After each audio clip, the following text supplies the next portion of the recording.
Curso Apocalipse na Veia. Por que pregar e como pregar o Apocalipse? Início das aulas, dia 21 de fevereiro, às 20 horas. Professores, Pastor Carlos Cardoso. Geração do arrebatamento, é hora de acordar, porque a qualquer momento o noivo vem. Reverendo Napoleão Falcão. Esta geração que está com as mãos levantadas é a geração que não entrará num caixão para ser sepultada, mas será transformada e arrebatada.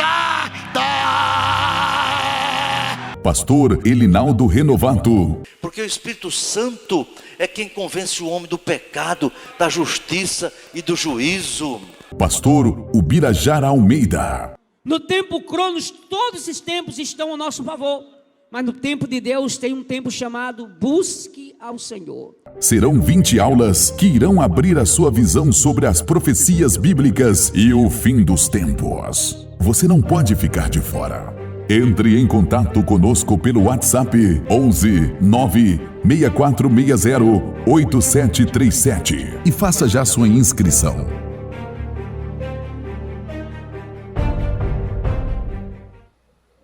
Paz do Senhor, meus irmãos. Glória a Deus. Que alegria, que honra estar aqui, podendo ministrar a palavra de Deus. Foi uma semana muito corrida, mas muito abençoada. Quero louvar a Deus pela vida do pastor Luciano, todo o ministério da Assembleia de Deus de Alagoas, ao reverendo José Orisvaldo Nunes de Lima, o nosso pastor, que nós estamos aqui porque ele permitiu também, nós estamos debaixo da bênção do pastor. Estou muito feliz por ver um número tão grande de irmãos desejosos de aprender a palavra. Você veio aqui ouvir a palavra, glória a Deus. Abra sua Bíblia no livro do Apocalipse, no capítulo de número 6. Glória a Deus. Glória a Deus.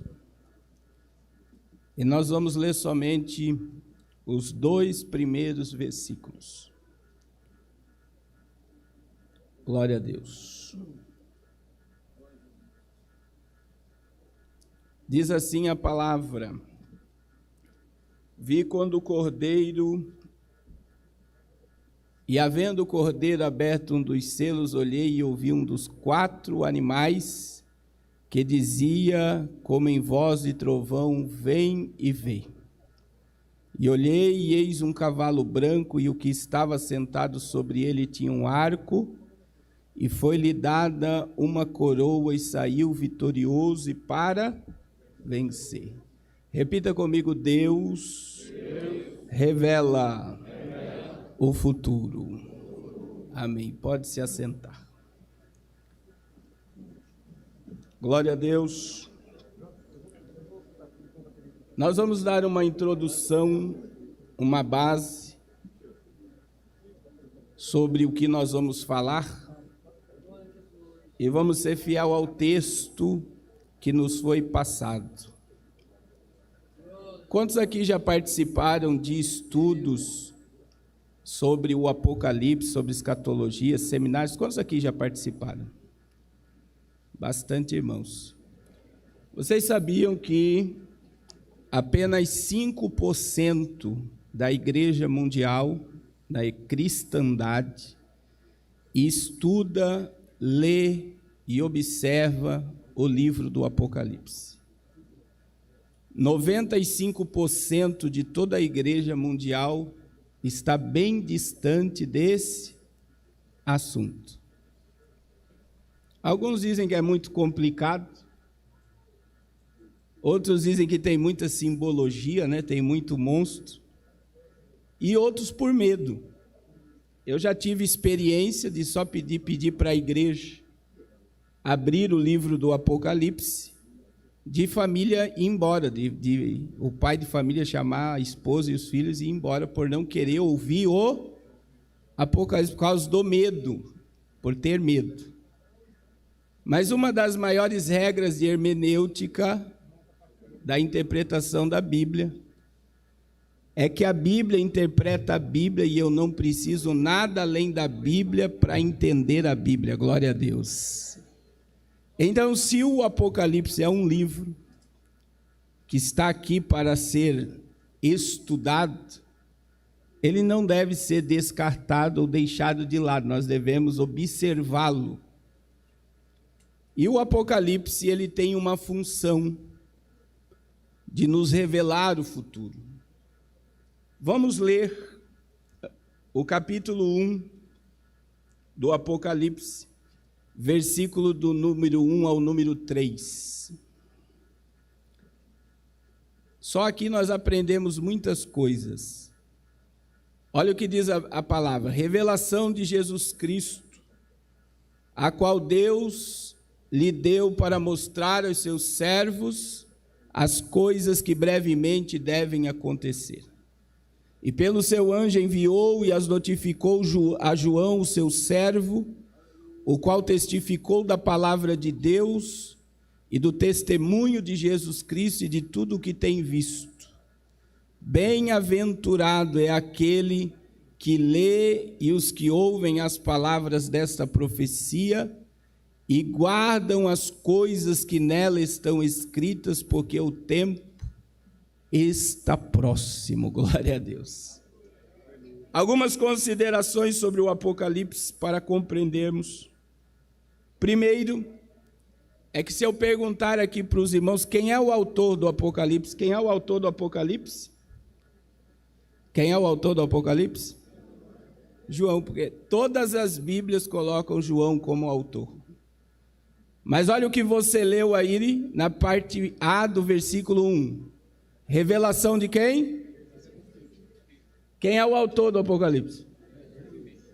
Veja a seriedade do livro. O que João fez? Ele escreveu a revelação. Aí vem essa primeira palavra aí, revelação. Repita comigo, revelação.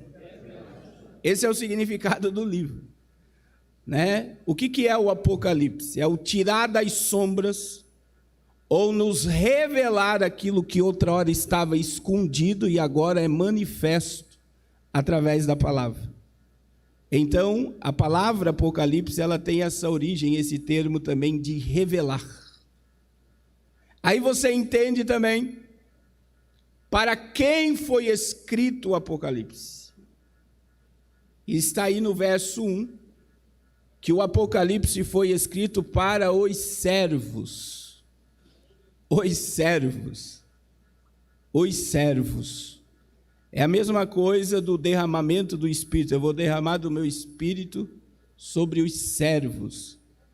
E eu acho interessante que esse livro não foi escrito para os poderosos, por mais que vocês vão entender através dos estudos hoje, que a elite global, os governos mundiais, têm uma base apocalíptica. É como que se eles estivessem usando a Bíblia para desenrolar a história da humanidade. Mas veja que o livro do Apocalipse foi escrito para os servos do Senhor Jesus Cristo. Com qual propósito?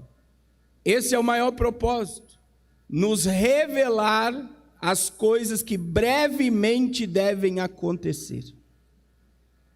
O propósito do Apocalipse é nos revelar o futuro, ou revelar aquilo que não aconteceu ainda, mas vai acontecer. E é por isso que uma das propostas desse estudo nessa tarde é que eu e você possamos olhar para a humanidade, olhar para o governo mundial, olhar para tudo que está ocorrendo através dessa pandemia, através da Bíblia. E eu só vou encontrar resposta, eu só vou encontrar conforto, eu só vou encontrar esperança quando eu olho para o mundo de agora através do Apocalipse.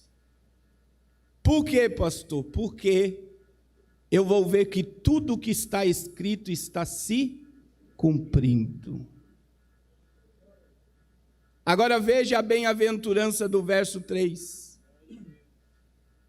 O livro do Apocalipse não é um livro de terror, de pavor, de destruição. Olha o que a Bíblia diz, bem-aventurado. O que é bem-aventurado? É mais do que feliz. Antigamente, os teólogos antigos diziam que bem-aventurado é 3 vezes feliz. É bem-aventurado o que lê, é bem-aventurado o que ouve e o que guarda a palavra dessa profecia. Porque o tempo está próximo. Irmãos, o diabo, ele não quer que as pessoas entendam essa revelação. Eu vou ilustrar aqui algo sobre o Apocalipse. Imagine uma criança lendo uma história, seja em quadrinho, vamos colocar uma história em quadrinho, a criança lendo a história em quadrinho, e parece que o herói só perde na história. Parece que o herói não se posiciona, parece que o mal sempre vence. E a história para essa criança fica, parece que, sem graça. Então a criança tem uma ideia. Olha a ideia da criança. Eu vou ler o final da história. Aí quando a criança vai lá no final da história, ela vê que o bem venceu o mal. Aí ela volta a ler a história, e quando ela volta a ler a história e há reações do mal, a criança traz à sua memória: você não sabe o que te aguarda no final. Você sabe o que mais o Apocalipse nos revela além do futuro? O Apocalipse nos revela o triunfo do bem sobre o mal. Glória a Deus. O Apocalipse nos revela a derrota total do império das trevas. O Apocalipse nos revela a soberania de Deus. Agora nós estamos muito dispersos, né? Porque uma das propostas é falar quando ocorrerá a tribulação, quando se dará o início da tribulação e o que ocorrerá durante a tribulação. Essas são as propostas que me passaram. E nós estamos vivendo uma geração que muitos dizem que Jesus não vai voltar agora. E muitos estão baseados ou estruturados em coisas que aprenderam. E eu vou fazer 3 perguntas que eu sempre faço. Eu estou igual Paulo, dizendo assim, eu não me canso de falar as mesmas coisas, mas se faz necessário. São 3 perguntas, se você quiser anotar.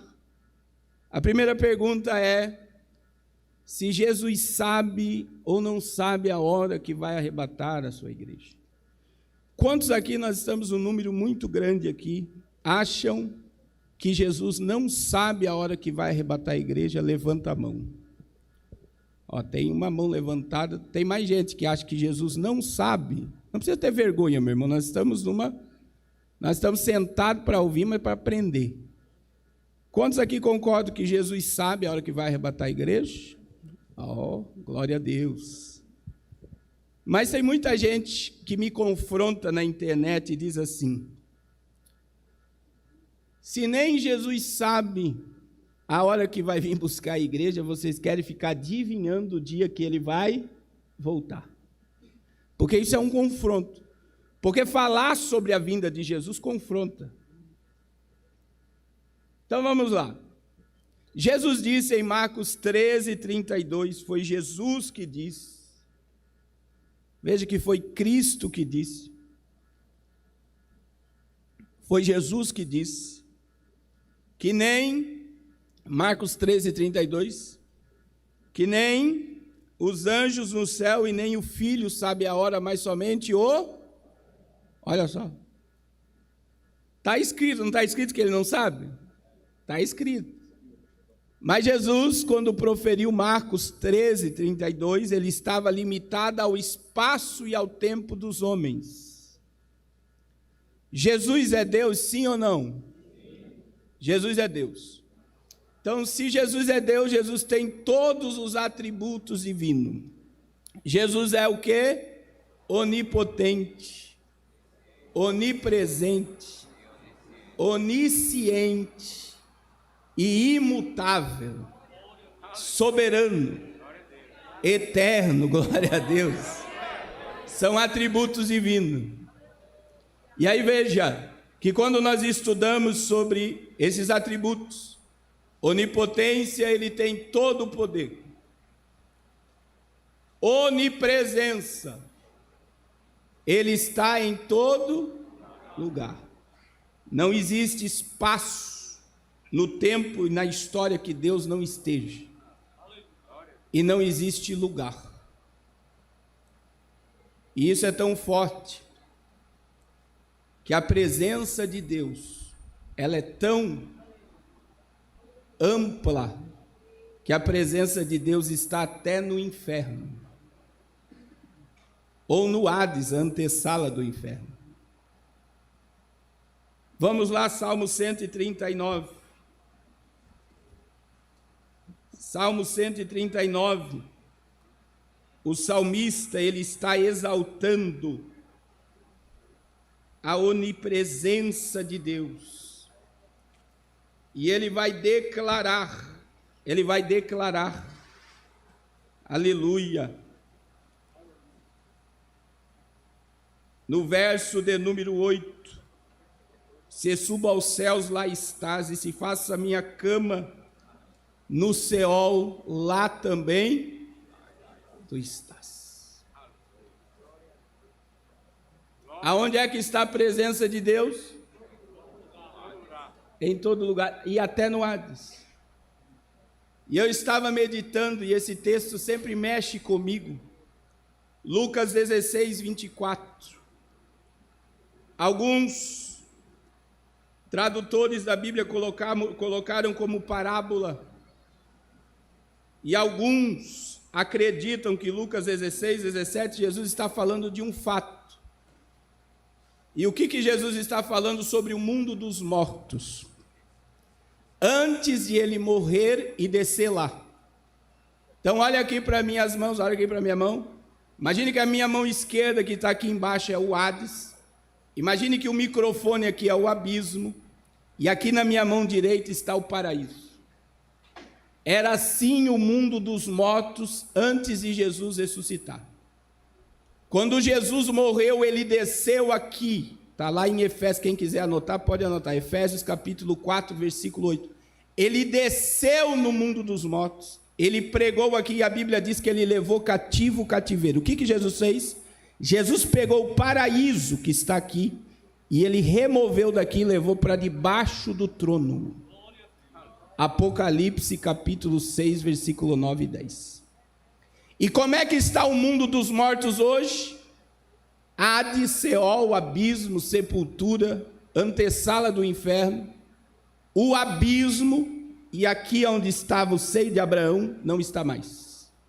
Mas antes de Jesus ressuscitar era assim. Então, a visão do que o texto está dizendo é que quem estava no paraíso via o Hades, quem estava no Hades via o... Agora, o que me choca sobre o Hades, no versículo 24 de Lucas capítulo 16. Alguém quer ler? Se alguém quiser ler, pode ler. Vamos lá? 16, 24. Eu vou ler aqui. Então, clamando, disse: Pai Abraão, tem misericórdia de mim e manda Lázaro que molhe em água a ponta do seu dedo e me refresque a língua, porque eu estou atormentado nesta. Duas coisas nós temos que prestar atenção no texto. Primeiro, o rico chamou Abraão de pai. E só chamava Abraão de pai quem era judeu. Então o rico, na ocasião aqui, ele conhecia as 613 leis da Torá, porque todo judeu conhece. E o rico, todo sábado estava numa sinagoga, ele tinha uma religião. E ele morreu e foi levado ao Hades. Porque religião, por mais que a palavra religião vem de religare, né? Ligar o homem a Deus, não adianta nós termos a capa da religião e não temos comunhão com Deus, meu irmão. E eu vou dizer algo forte, mas necessário. Tem gente que se orgulha de ter uma credencial de membro de 50 anos, que está na igreja. Tem gente que se orgulha da roupagem religiosa que vive. Tem a religião, mas não tem comunhão com o Salvador da sua alma. Então esse texto nos mostra que religião, por mais que a pessoa seja religiosa, não basta para ele ser salvo. E nós temos que ter muito cuidado, irmãos. E eu falo isso com o maior zelo que eu tenho da nossa denominação, da nossa igreja, de nós não idolatrarmos mais a placa da nossa igreja do que o Cristo que morreu pelos nossos pecados. Porque quem nos salvou não foi a Assembleia de Deus. Quem nos salvou foi aquele que morreu como um maldito para me restaurar. Porque tem gente que está mais agarrada na religião do que na salvação. E nós temos que ter cuidado para não sermos vaidosos. Outra questão: qual é a visão que nós temos do inferno? Das pessoas dizendo: me tira daqui, me socorre. Daí tem as pessoas que têm as revelações do inferno, que desceram ao inferno, e ouvem gritos, gemidos: me tira, eu não quero ficar aqui. Mas olha o que Lucas 16, 24 nos ensina. O rico não pediu para sair de lá. O que o rico pediu? Manda que Lázaro molhe a ponta do seu dedo e vem aqui aonde eu estou. Ele não diz: me tira daqui, eu não quero ficar aqui. Ele diz: venha me refrescar a língua, porque eu estou atormentado nessa chama. Meu irmão, quem está no lugar de tormento não tem coragem de pedir para sair de lá. Sabe por quê? Porque a presença de Deus está lá. E a presença de Deus é tão forte que ela revela às almas as oportunidades que elas tiveram de se converter, de se humilhar, de confessar o seu pecado, de se arrepender dos seus pecados. Então a presença de Deus constrange tanto que quem está no tormento não tem coragem de pedir de sair do tormento.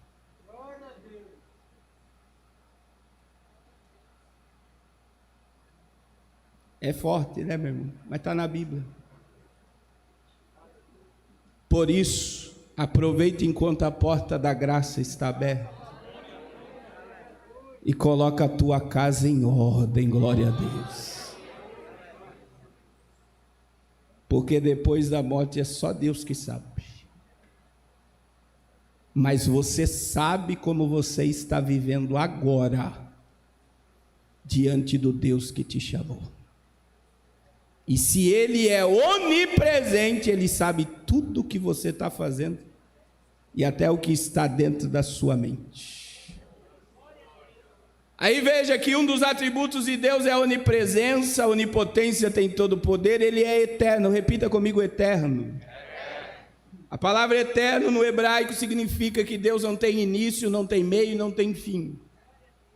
Eu e você não somos eternos porque nós tivemos um início quando fomos fecundados, mas nós fazemos parte da eternidade porque nós não temos fim. Bata no peito e diga assim: eu não tenho fim. E eu vou te dizer algo: você vai viver mais fora dessa terra do que aqui na terra. E por nós sabermos que vamos ver mais tempo fora daqui, nós temos que estar preparados ou estar conscientes que para estar salvos e na presença de Deus exige um comportamento bíblico. E o padrão do salvo é a Bíblia, glória a Deus. Meu irmão, as pessoas parecem que estão vivendo como que se não fosse morrer ou como que se Jesus não fosse voltar. E nós devemos estar preocupados. Então você faz parte da eternidade, você não tem fim. Aonde eu vou passar minha eternidade? Se você passou pelo Calvário, você tem vida eterna. Essa semana, o Jeff Bezos, dono da Amazon, começo de janeiro agora, investiu 16 bilhões de reais. Sabe do que? Numa empresa que estuda sobre vida eterna. 16 bilhões! Ele quer acrescentar a vida dos homens em 50 anos com nanopartículas e nanotecnologia. Mas eles querem encontrar a receita da imortalidade. Eu vou mostrar, provavelmente na segunda etapa, o início da implantação de chip cerebral em 2022 pela Neuralink de Elon Musk, que pode baixar a memória de uma pessoa, pode deletar a memória de uma pessoa, pode colocar uma outra memória dentro da própria memória. Olha o transhumanismo dentro de uma forma explícita diante dos nossos olhos. Mas o que os bilionários estão à procura? Da imortalidade. E você não precisa pagar 16 bilhões de dólares para ter certeza de imortalidade. Porque se o teu nome está escrito no livro da vida, você tem vida eterna, glória a Deus. Você tem dom, você tem o dom da imortalidade. João 11, 25 e 26, Jesus disse: eu sou a ressurreição e a vida, e aquele que crê em mim, ainda que esteja morto, viverá. Agora olha o que ele diz no verso 26 de João 11: e todo aquele que crê e vive em mim nunca morrerá, glória a Deus. Porque nós temos vida eterna. Agora, se eu não tenho uma vida na palavra, se eu não sou salvo, Romanos 6, 23, o salário do pecado é o quê? Meu irmão, a morte ali no grego não é morte física. A morte no grego é separação eterna de Deus. Qual é a punição do pecado? É uma separação eterna de Deus. Então veja que só existe esses dois caminhos. Ou você vai passar uma eternidade ao lado de Deus, ou uma eternidade longe de Deus. Mas você é bem-aventurado.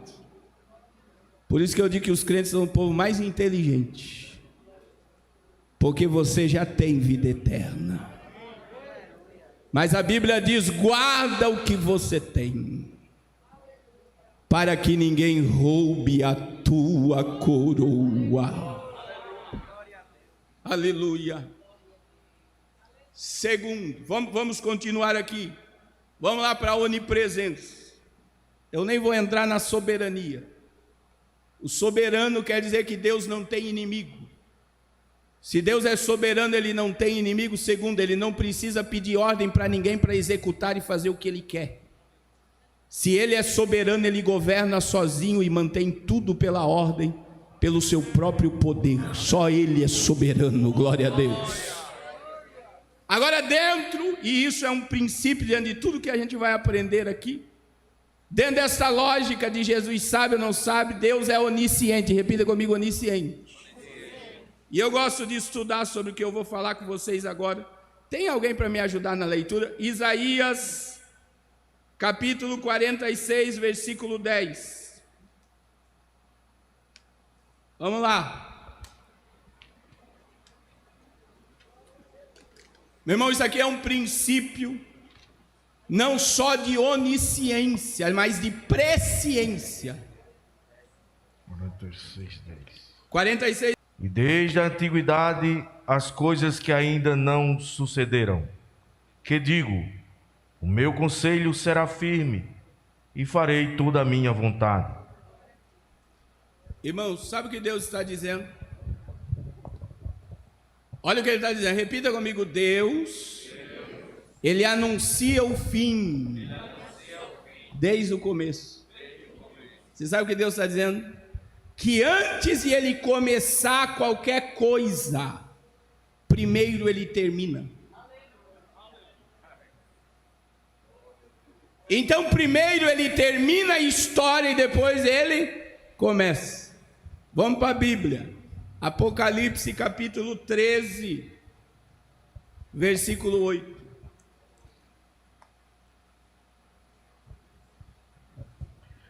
E adoraram-na todos que habitam sobre a terra, esses cujos nomes não estão escritos no livro da vida do Cordeiro, que foi morto desde a fundação do mundo.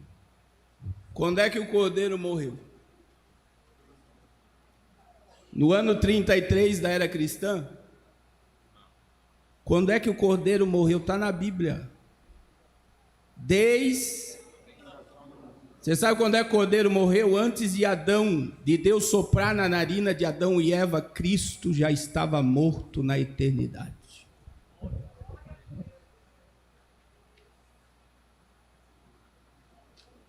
Por quê?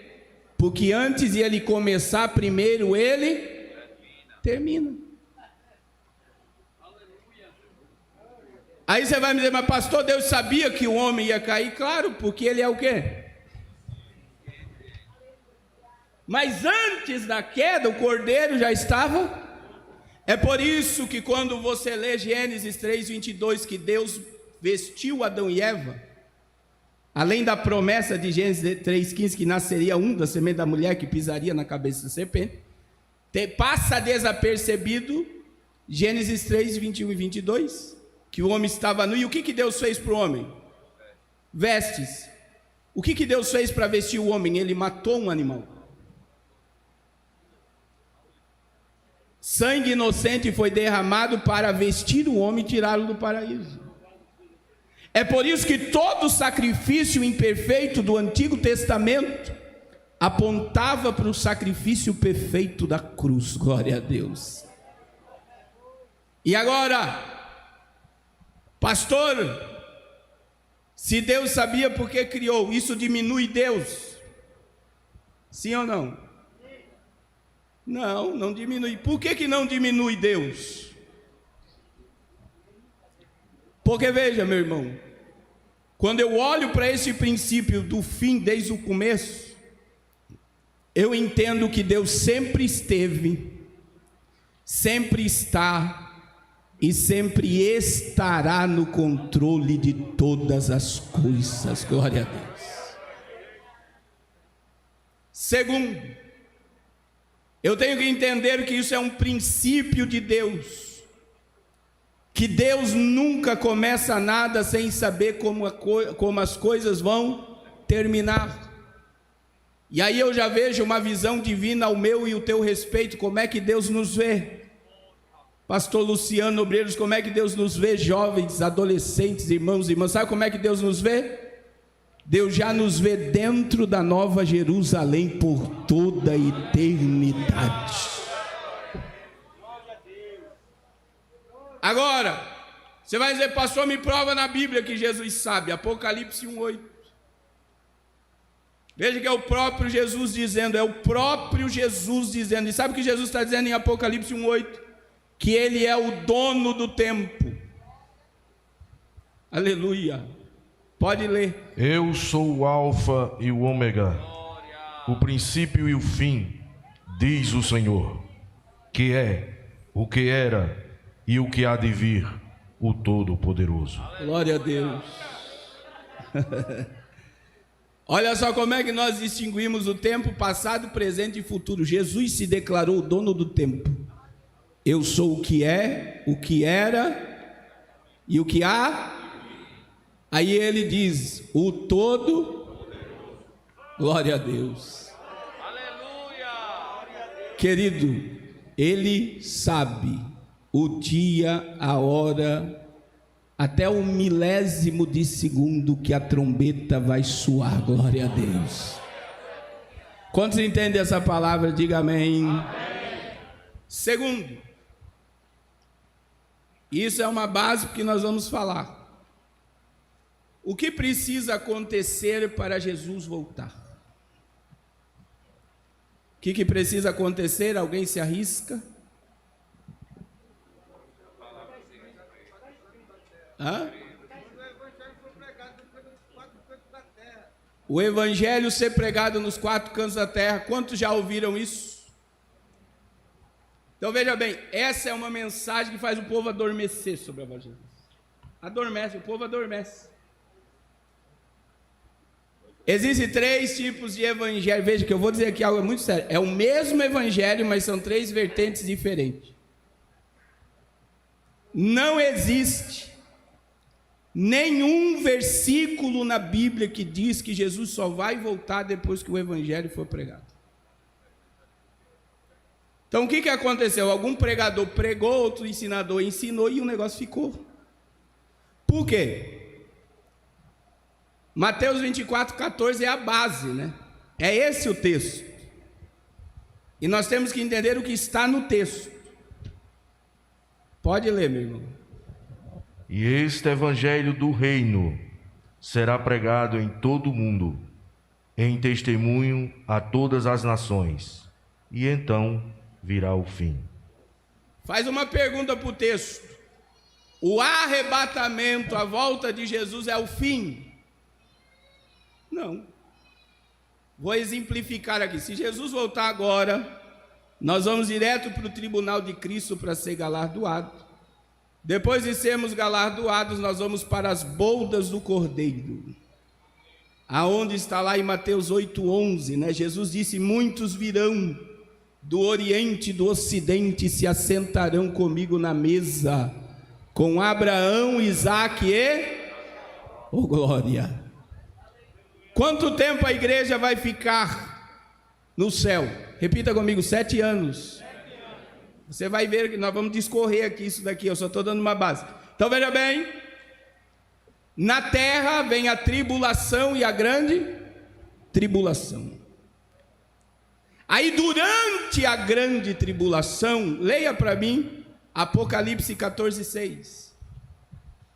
Veja que se o evangelho precisa ser pregado para Jesus voltar, a pergunta que nós temos que fazer quando nós lemos Apocalipse 14:6 é: por que anjos vão pregar o evangelho na tribulação? E vi outro anjo voar pelo meio do céu, e tinha o evangelho eterno, para o proclamar aos que habitam sobre a terra, e a toda nação, e tribo, e língua, e povo. Não é um paradoxo? Se a igreja precisa evangelizar o mundo para Jesus voltar, porque durante a grande tribulação, anjos pregarão com o evangelho eterno? Porque o evangelho do reino de Mateus 24:14 será pregado no reino. Após a grande tribulação, nós vamos dar uma passada por esse contexto hoje. Lá no Armagedon, vamos lá. Eu gosto desse texto, Apocalipse 19. Jesus vai descer na batalha do Armagedon. E com quem Jesus vai descer na batalha do Armagedon? Com a igreja. Isso daqui já é tema para outro seminário. Reino milenial e a igreja governando com Cristo. A igreja vai ter poder de governo no milênio.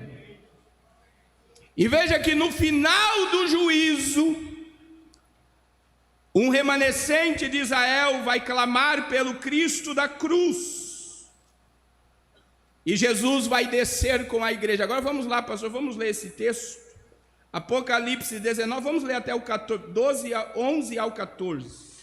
E vi o céu aberto, e eis um cavalo branco, e o que estava assentado sobre ele chama-se Fiel e Verdadeiro, e julga e peleja com justiça.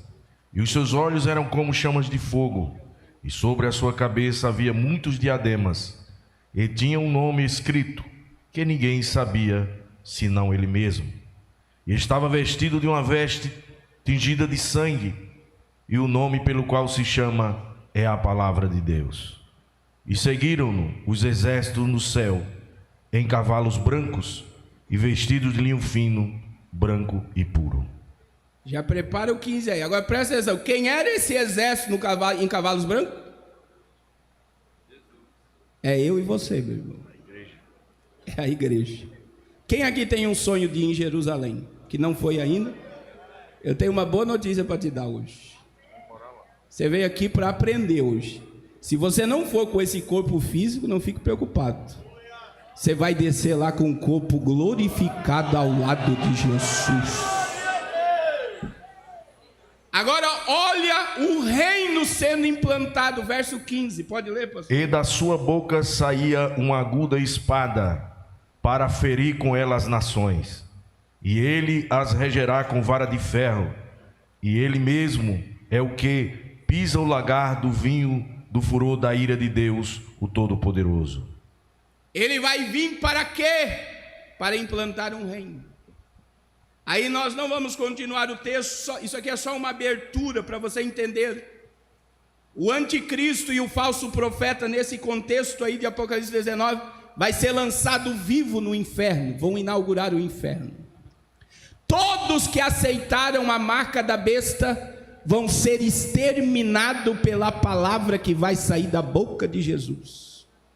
Todas as aves do céu vão ser convocadas à grande ceia do Deus Todo-Poderoso, porque é as aves que vão comer a carne dos poderosos, dos reis, dos tribunos, dos servos, dos cavalos que vieram para a batalha.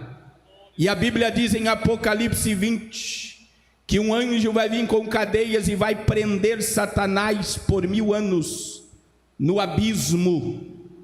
E sabe o que vai acontecer? Jesus vai sentar no trono de Davi, e durante 1000 anos o evangelho do reino será pregado. E veja que o mesmo contexto de Apocalipse 19:15 é Apocalipse 12:5. 12:5 de Apocalipse, a Bíblia diz que Cristo vai reger as nações com vara de ferro. Isso quer dizer que ele vai governar o mundo. A única religião do mundo será o cristianismo por 1000 anos. E após o milênio, nós chegamos no fim, trono branco. Então compreenda que a falta da evangelização mundial não impede Jesus de arrebatar a sua igreja agora. Pastor, então eu não devo pregar o evangelho. Marcos 16:15. Ide por todo mundo e pregai o... Veja que não é evangelho eterno e nem evangelho do reino, é o evangelho.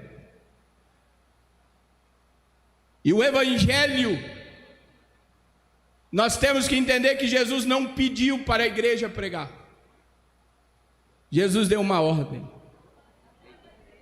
É por isso que Paulo disse: ai de mim se não anunciar o... Agora olha o que Paulo diz: porque me foi imposta essa obrigação. Aleluia. E eu sei que o que eu vou dizer aqui é sério, mas se faz necessário. Irmão, se um crente em Jesus, que foi batizado em água, frequenta culto, participa de mocidade, ciclo de oração, corpo de obreiro, se ele nunca ganhou uma alma para Jesus, talvez ele nunca nasceu de novo.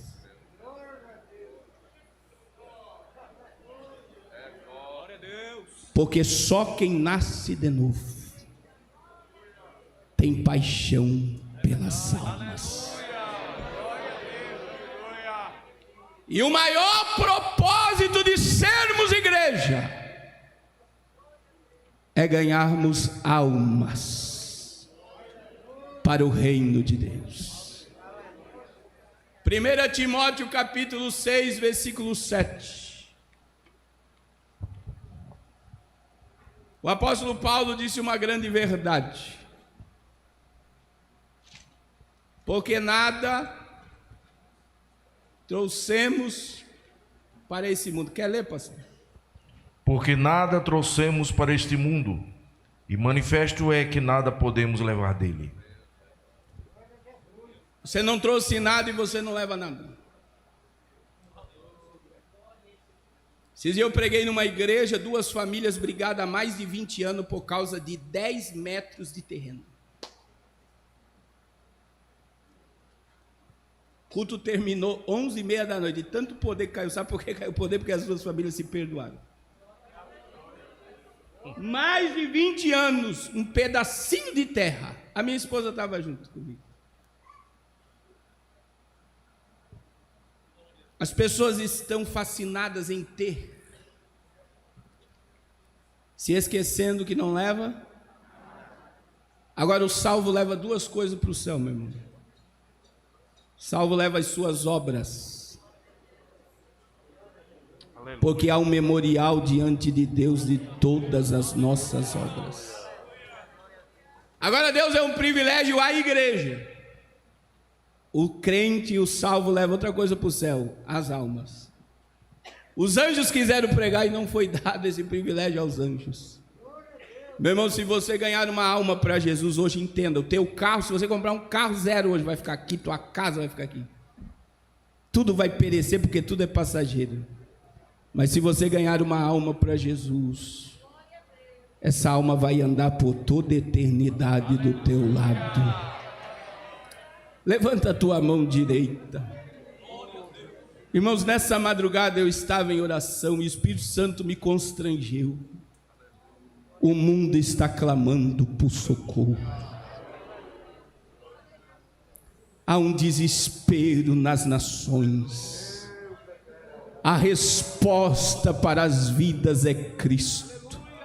O remédio eu e você temos, glória ao nome do Senhor. O Espírito Santo quer te incendiar por paixão por almas, amor por almas.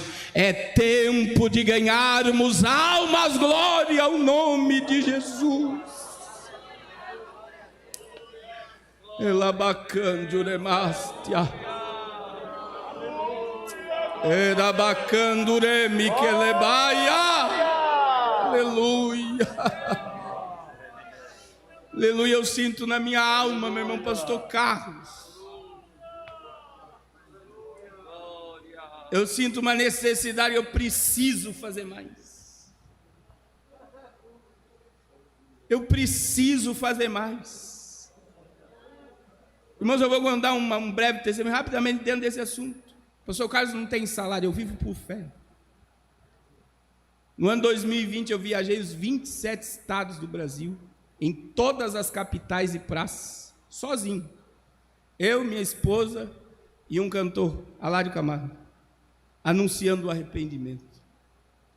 Deus nos levou até o presidente. E aí veio um desejo em 2019 de iniciar 18, de começar um programa de rádio. E aí eu me lembro que no dia que eu liguei na Rádio Unção em São Paulo, 98, quando pega em São Paulo inteiro, e a pessoa falou o valor do programa de 1 hora diária de rádio. Era todo o dinheiro que eu tinha no banco. E sabe por que eu desejei ir para a rádio? Porque você ouve rádio hoje, é só milagre, bênção, cura, prosperidade. Milagre, bênção, cura, prosperidade. E eu falei com a minha esposa, tirei o dinheiro do banco, fechei o contrato. Hoje eu estou em 6 rádios FM no Brasil. 1 hora por dia anunciando: Jesus vai voltar. E é tempo de arrependimento. No ano passado nós fizemos algumas coisas para o reino de Deus que a Bíblia diz, né, que a direita faz, a esquerda não saiba. Mas foi muita coisa. E quando eu calculei no fim de ano o valor que foi gasto, tem empresários que não rendeu o que eu gastei. Aí você vai falar: pastor, de onde veio o dinheiro? Do povo, né? Que entende o propósito. Deus me deu a visão. Sabe qual é o problema? As pessoas têm medo de fazer, de ir. Meu irmão, o propósito é ganhar almas. E até hoje eu não sei quanto eu vou ganhar no fim do mês, mas as despesas elas vêm e elas são pagas, porque o propósito é o reino, o propósito é almas. E eu estou falando aqui com pessoas que têm capacidade de fazer muito mais do que eu faço, mas você está preso ao dinheiro, preso às coisas. É hora de você abrir um pouco mão disso tudo e entender que se Deus colocou na tua mão, é porque Ele confiou em você toda essa riqueza. Invista no reino, invista no reino, invista em almas, invista em vidas, glória a Deus. Quantos estão entendendo o que o Espírito está falando? É tempo de ganharmos almas. Aleluia. Aleluia. Então compreenda que o Evangelho não precisa ser pregado. E último, eu só vou falar, para nós entrarmos nos slides. Se prega muito entre nós sobre um avivamento mundial antes do arrebatamento. Quantos já ouviram essa mensagem? Que haverá um derramamento do Espírito, que muitas almas vão ser salvas. Mas o que eu vou falar aqui é muito sério. Nós estamos a uma geração de uma apostasia total e generalizada. A última fase da igreja é apostasia, afastamento da verdade. E eu vou ser bem singelo no que eu vou falar. Mas, meus irmãos, se fosse para ver um avivamento, a quarentena levaria multidões aos templos. Do nada os templos se fecharam. Crentes no mundo todo foram proibidos de ir para dentro de um templo adorar Jesus. O que os crentes ficaram fazendo?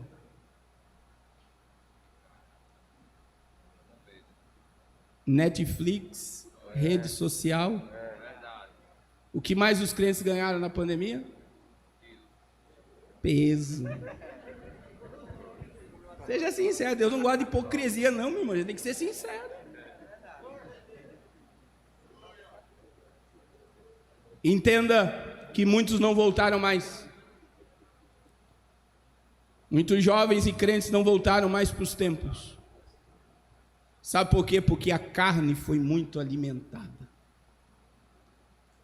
O dia todo assistindo série, o dia todo assistindo filme, o dia todo no Facebook, o dia todo no Instagram, o dia todo dando gargalhada no TikTok. Sendo que nós estamos diante do maior cenário profético e apocalíptico de todos os tempos. E o povo ficou em casa alimentando a carne.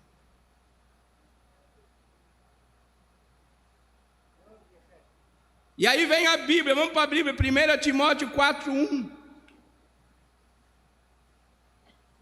E também vamos ler 2 Timóteo 4, versículo 3 e 4. Pode ler o 4 e 1, pastor. Mas o Espírito expressamente diz que nos últimos tempos apostatarão alguns da fé, dando ouvido a espíritos enganadores e a doutrina de demônios.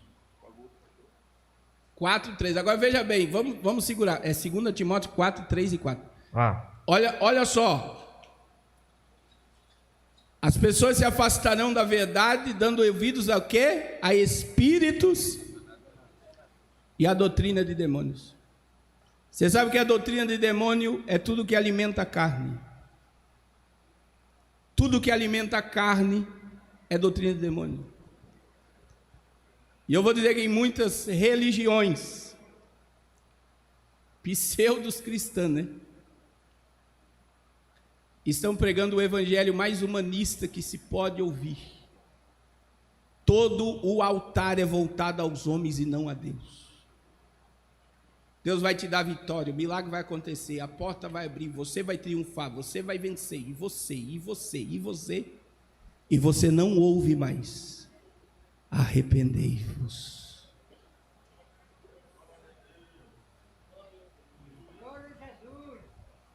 E os espíritos enganadores estão aí. E tem uns assembleianos correndo atrás de revelação já, né?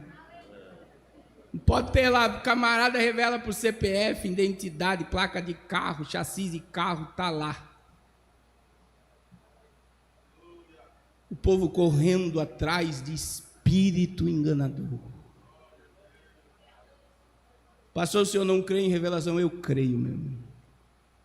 Mas a maior revelação ainda é a palavra. E eu não preciso que ninguém revele meu nome, meu CPF, minha identidade, porque eu já sei que o meu nome está escrito no livro da vida.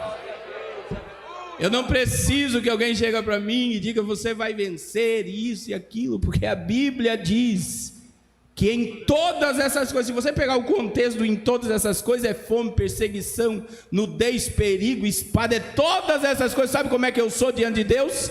Mais do que vencedor. Era bacana de oremastia. Orebacai, edel, iremiquia. Se a palavra de Deus já não é mais suficiente num culto, é doutrina de demônio e espírito enganador. É porque nós temos que atrair, é porque nós temos que colocar fumaça, é porque nós temos... Não, meu irmão, a palavra é suficiente, aleluia. Nós não precisamos nada além da palavra, glória ao nome de Jesus. Agora olha o que diz 2 Timóteo 4,3. É o contexto dos últimos dias. Porque virá tempo em que não suportarão a sã doutrina, mas, tendo coceiras nos ouvidos, amontoarão para si doutores, conforme as suas próprias concupiscências, e desviarão os ouvidos da verdade, voltando às fábulas. Não suporta ouvir a palavra. Eu costumo dizer que se o crente não suporta mais ouvir 1 hora, 2 horas de Bíblia, tem que nascer de novo.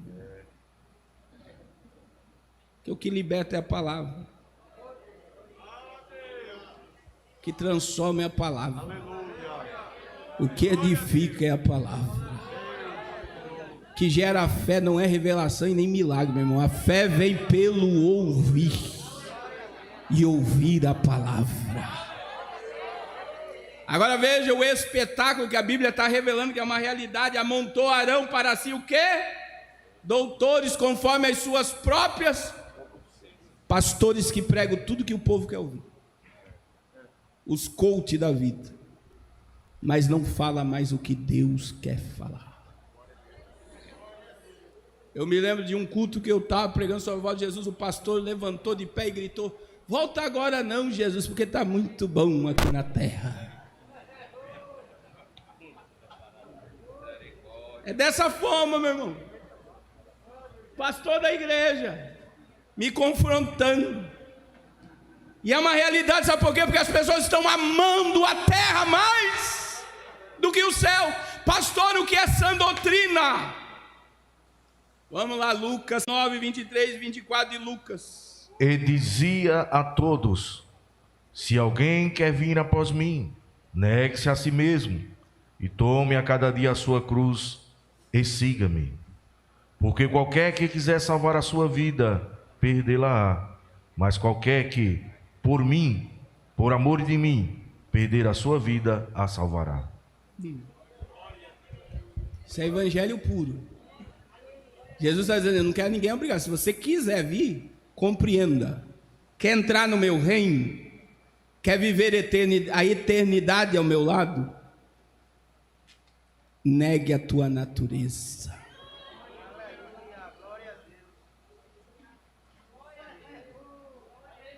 Evangelho sem cruz não é evangelho. Não é tomar cruz de vez em quando, meu irmão. É todo dia. Acordou, pega a cruz e caminha. Agora olha o verso 24. Aquele que quiser salvar a sua vida deve o quê?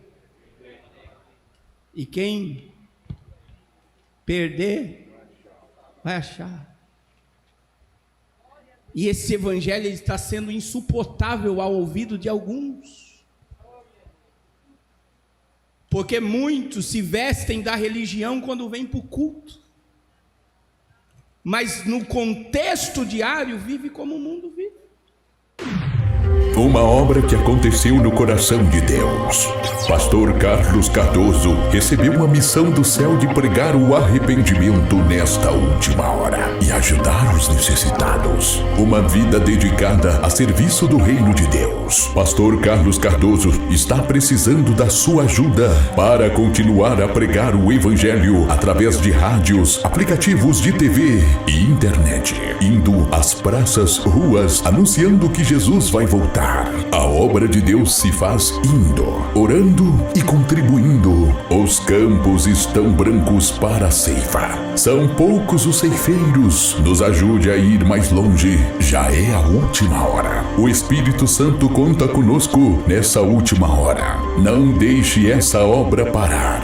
Existem milhares de almas clamando por socorro. Precisamos ir ao encontro das almas. Nos ajude enviando uma oferta para essas contas. Agência 0630, conta corrente 919, dígito 9, Bradesco, Carlos Eduardo Cardoso. Pix 0042 36 41 913. CPF ou agência 3125, operação 013, conta 51298, dígito 2, Caixa Econômica Federal. Carlos Eduardo Cardoso. Honra ao Senhor com os teus bens e com a primeira parte de todos os teus ganhos, e se encherão os teus celeiros e transbordarão de vinho os teus lagares. Provérbios, capítulo 3, versículos 9 e 10.